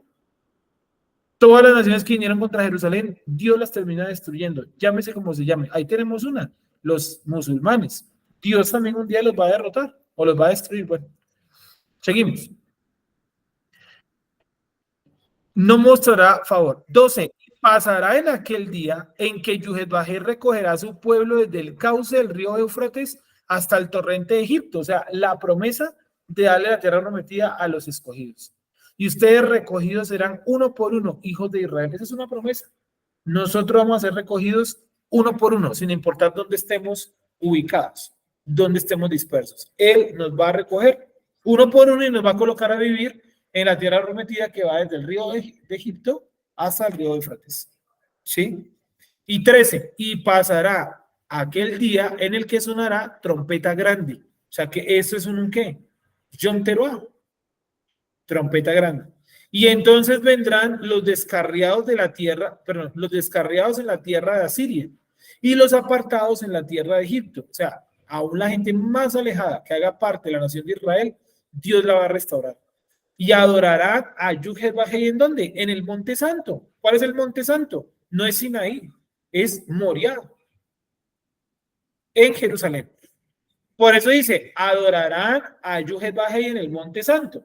Entonces, si no colocan dónde queda el Monte Santo, nos tocaría ahorita interpretar acá cuál sería. Y yo podría decir que puede ser el Monte Sinaí, donde se entregó la Torá. Pero Dios está diciendo que el Monte Santo, ¿dónde es? En Jerusalén, el Monte Moriah, donde estuvo el templo, el primero y el segundo, donde suponemos, por lo que dicen los relatos de Abraham, que Abraham fue donde llevó allá a su hijo a sacrificarlo, en la piedra esa donde lo colocó, o en el altar que él construyó, ¿correcto? Entonces el Monte Santo hay que colocar el Monte Moriah. ¿En dónde? En Jerusalén. ¿Estamos de acuerdo hasta ahí? Espero que me estén entendiendo todos hasta ahí. Entonces, este es uno de los capítulos más chéveres y disidentes de todo el libro de Isaías, porque indudablemente nos muestra pues, profecías que aún no se han cumplido. Esto aún no se ha cumplido. Dios no ha triturado por completo ese sistema religioso en el que está el anti-Mashiach. De hecho, no ha llegado el auge de ese sistema religioso. Estamos ahí, pero no ha llegado ese auge. El auge es cuando él llega y ya se ha coronado como el Rey Supremo. Ahí ya tenemos problemas. Por ahora no. Vamos como hacia eso, pero no hemos llegado a ese punto máximo. ¿Estamos de acuerdo hasta ahí? ¿Sí? Bueno. Y pues básicamente, dime, ¿vas a decir algo? Dale. Pero espérame, usa micrófono. ¿Dónde está? Ah, ya, te lo van a dar ahí. Te escuchamos. Sí, lo que iba a decir era como que apoyar lo que decía, que tampoco somos Israel. Sí. Porque es que Israel será Israel cuando esté unido. Claro. Es un pueblo. Mientras tanto no somos. Y mientras tanto vamos a seguir cayendo, y está ahí el trabajo, y está ahí volver otra vez, levantarse e intentarlo. Sí. Y no seremos Israel. Ahí solamente hay marcadores. Hasta que no estemos unidos, no vamos a volver a estar unidos. ¿Sí? Y así funciona. Y además tenemos que entender Los frutos. tal cual. Esos que nombra ahí en el texto. También, mientras no estemos unidos, pues va a ser inútil dar frutos. O sea, no lo vamos a dar. Por eso el judaísmo, ¿qué? Pues ha dado frutos, pero no ha llegado como a ese punto máximo.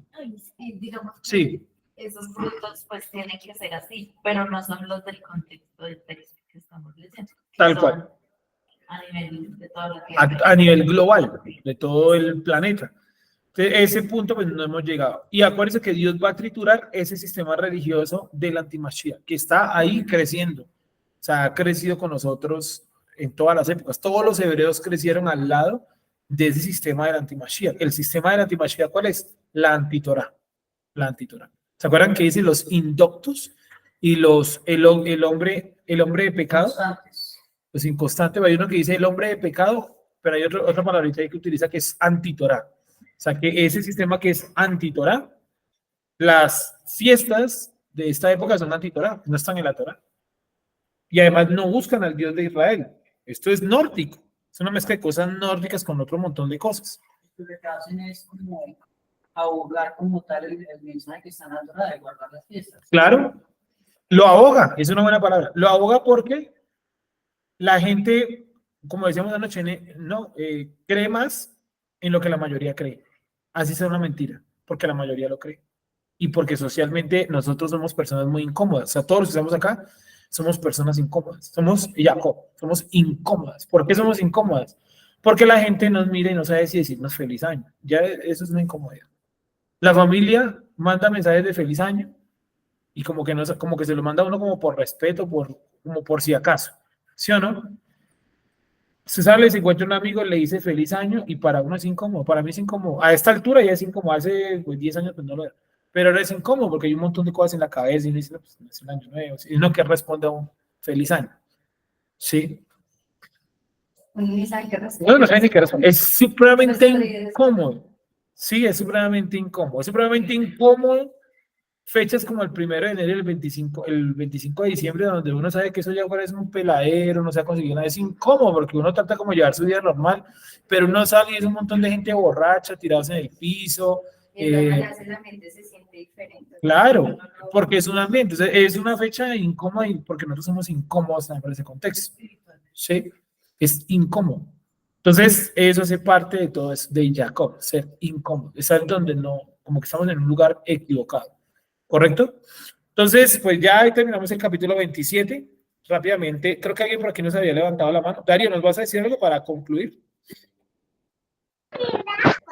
Sí, sí, señor, tenía una pregunta. Es que ahorita tú preguntabas que si Israel...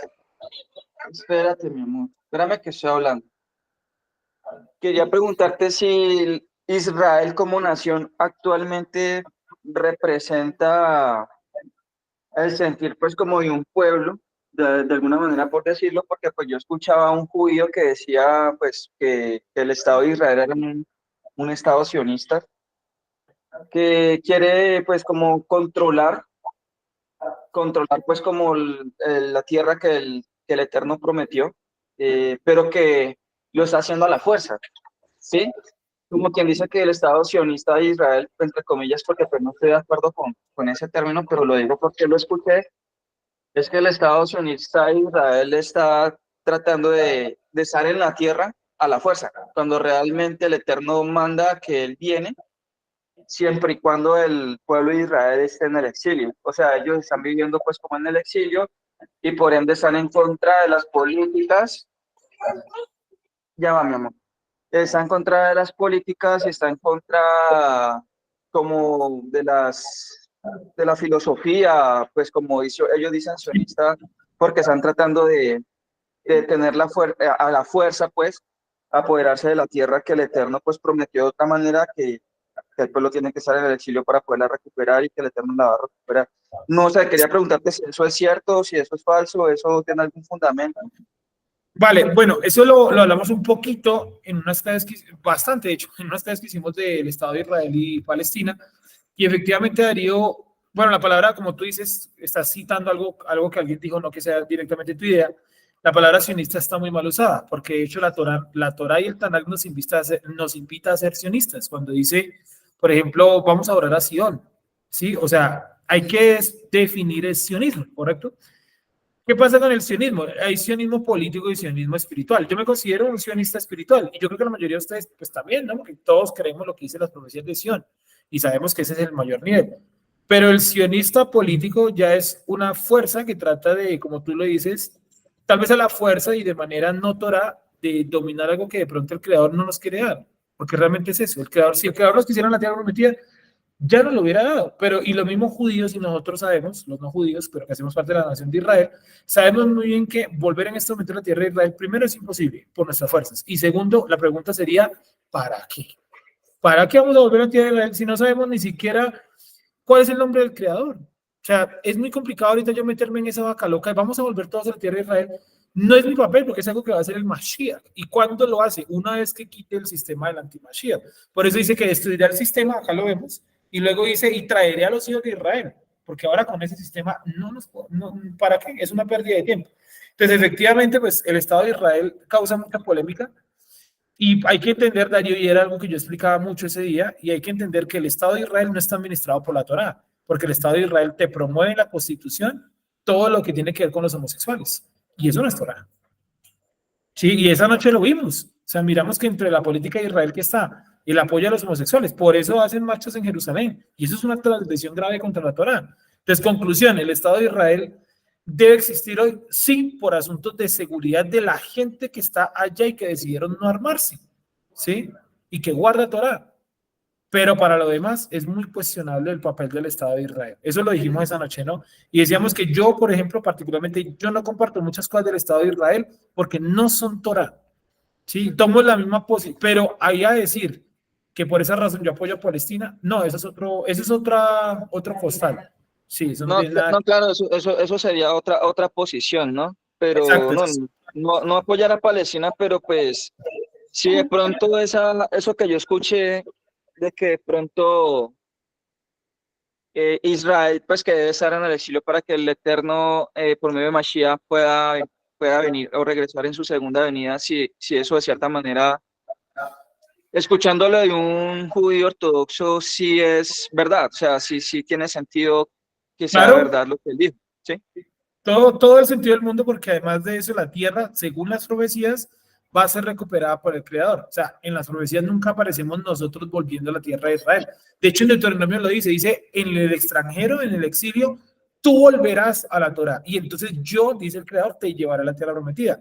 Primero hay que volver aquí donde estamos. Eso es lo que dice Deuteronomio, lo hemos leído en los últimos Shabbat un montón de veces. Deuteronomio creo que es el capítulo 4, donde dice eso, que el Eterno le dice, tú tienes que volver primero en el exilio. Y después de que venga lo bueno y lo malo, entonces yo te recuperaré y te mandaré ¿a dónde? A la tierra de Israel. Él lo hará, no a través de nuestra fuerza, porque a través de nuestra fuerza se pudo haber hecho en la época de Josué, pero los hebreos de esa época pues no tomaron ese papel. Entonces nos dejaron un problema, no estoy echando la culpa a Josué, pero sí al contexto, nos dejaron un problema para nosotros. De hecho, Josué lo dice antes de su muerte. Dice, he aquí yo no he conquistado toda la tierra. ¿Y por qué no lo hizo? Pues no sé. No estoy echando la culpa a Josué. De hecho, la paracha de hoy exalta mucho el papel de Josué. Pero es lo mismo que me preguntaran a mí, ¿usted por qué no enseñó más Torah? Pues yo tengo mis razones, no sé, inválidas o válidas, pero tengo mis razones. ¿Sí me entiende? Entonces nosotros tenemos primero que volver aquí, volver acá, a la Torah. Y luego Dios nos recuperará. Que si usted quiere al vivir a Israel, pues adelante, ¿sí me entiende? Pero eso no hace parte de la restauración de Israel. Porque la verdadera restauración viene cuando? A través del Creador y a través del Mashiach. Porque si usted la hace a través de esos medios, pues ¿para qué Dios? ¿Para qué Mashiach? Pues es un berraco. ¿Sí? ¿Me hago entender? Bueno, cerramos acá el capítulo número 27. Ahí vamos, o sea, vamos bien, ya en pocos Shabbats, por ahí en unos medio año, estamos en el capítulo 33 y llegamos a la mitad de Isaías, y ahí vamos. Ahí hemos venido acumulando pues todo un montón de información. Bueno, cualquier amigo que le haga falta material de los que vienen en presencial, me cuenta, con mucho gusto anotamos los números por ahí y los bajamos ahorita que por ahí están los números impresos. Los materiales de apoyo, cuando ustedes, por ejemplo, compran libros o compran cosas acá, yo les envío de obsequio parte del material o principalmente los folleticos, ¿no?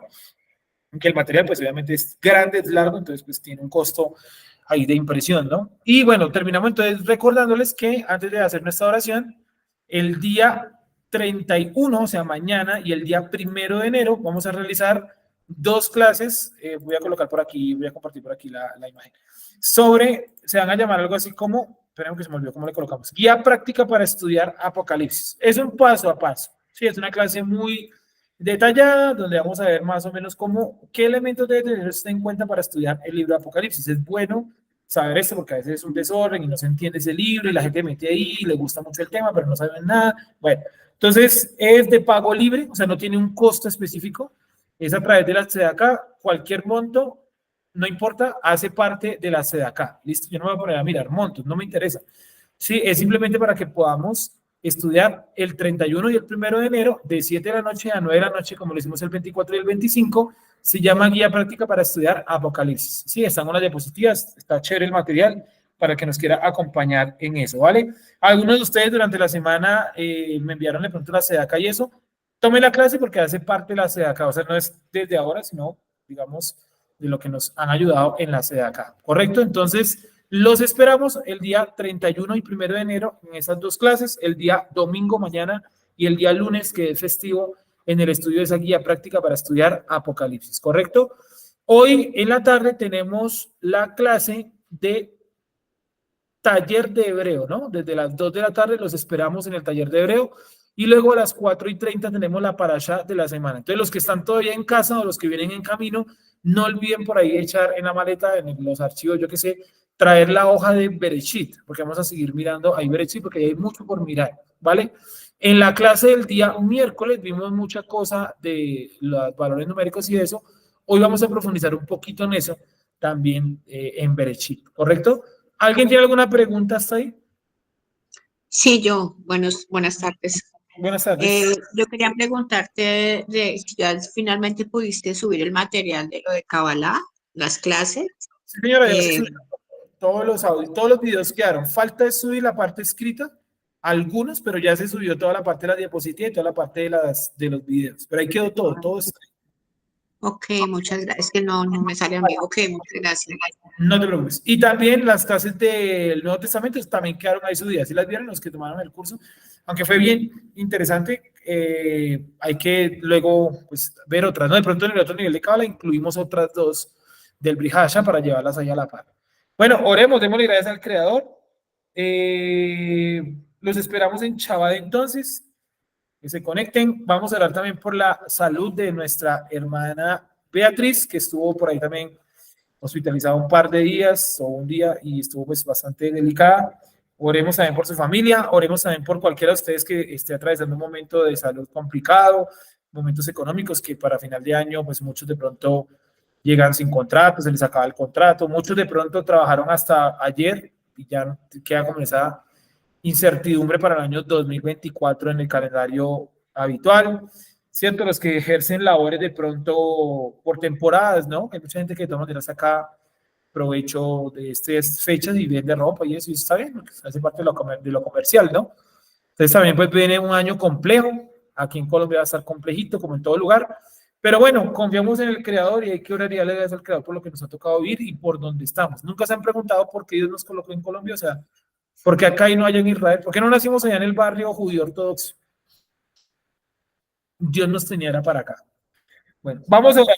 Te alabamos y te damos la gloria y la honra a ti. Te alabamos, te exaltamos en este Shabbat. Gracias, Padre, porque hemos llegado al final de otro capítulo, el capítulo 27. Colocamos en tus manos nuestra vida, colocamos en tus manos, Padre eterno, nuestra salud. Te alabamos y te exaltamos únicamente a ti. Y te pedimos que nos llenes con tu santidad y con tu justicia. Gracias, Padre eterno, porque tú siempre has tenido misericordia de nosotros y te has acordado de cada persona que ha guardado la Torá a lo largo de la historia. Bendita sea la memoria de cada hombre y mujer que guardó en la medida de lo posible la Santa Torá. Gracias, Padre, también. Tú te has acordado de nosotros, Padre. Has tenido misericordia eterna y duradera. Nosotros no sabemos, Padre eterno, de lo que tú nos has salvado, de lo que tú nos has restaurado. Gracias, Padre eterno. Gracias, Padre eterno. Ahora y siempre te damos la honra y la gloria a ti. Gracias por este Shabbat. Amén. Amigos, antes de irnos, quería compartirles aquí el enlace, por si de pronto alguno no está, de nuestro grupo de WhatsApp. En ese grupo de WhatsApp no se colocan noticias, no se comenta el día a día, no es como para tontería. Los que están en el grupo de WhatsApp saben cómo es, ¿no? Es puntualmente en los enlaces. De vez en cuando colocamos por ahí, muy de vez en cuando, las imágenes de las cosas de Shabbat, ¿sí? Es un grupo muy, ¿cómo decirlo? Muy específico para las clases y demás. O sea, no es para compartir, ay, me encontré esta reflexión o la semillita de amor. No es para eso, no es un grupo más de información y de enlaces, ¿vale? Me gustaría que se uniesen todos los que quieran, porque es que a veces, ¿qué pasa? Como son tantas personas que están fuera del grupo, se me olvida enviar los enlaces. Entonces después me dicen, ay, no me envió el enlace. No es porque yo no quiera, sino porque como tanta gente, a uno se le olvida. Entonces, por favor, si se quieren unir, pues lo pueden hacer a través de ese enlace que les acabo de colocar aquí en el chat. Únanse, como les digo, no es un grupo para uno comentar nada de eso, sino simplemente para los enlaces de las clases, la información de las clases, la información importante de Shabbat y las imágenes o lo que vemos aquí en Shabbat que toman las fotos y las ponen ahí, ¿vale? Entonces también les recomiendo que las personas que van entrando recuerden eso, que no es un grupo informativo. Si tienen alguna reflexión de la Torá, compártasela a la persona por su privado, no por ese grupo, ¿vale? Muchas gracias a todos, que estén muy bien y nos hablamos en una próxima ocasión. Shalom a todos. Aló, muchas gracias. Shalom, que estén bien. Gracias, Chalón. Muchas gracias a todos, Shalom.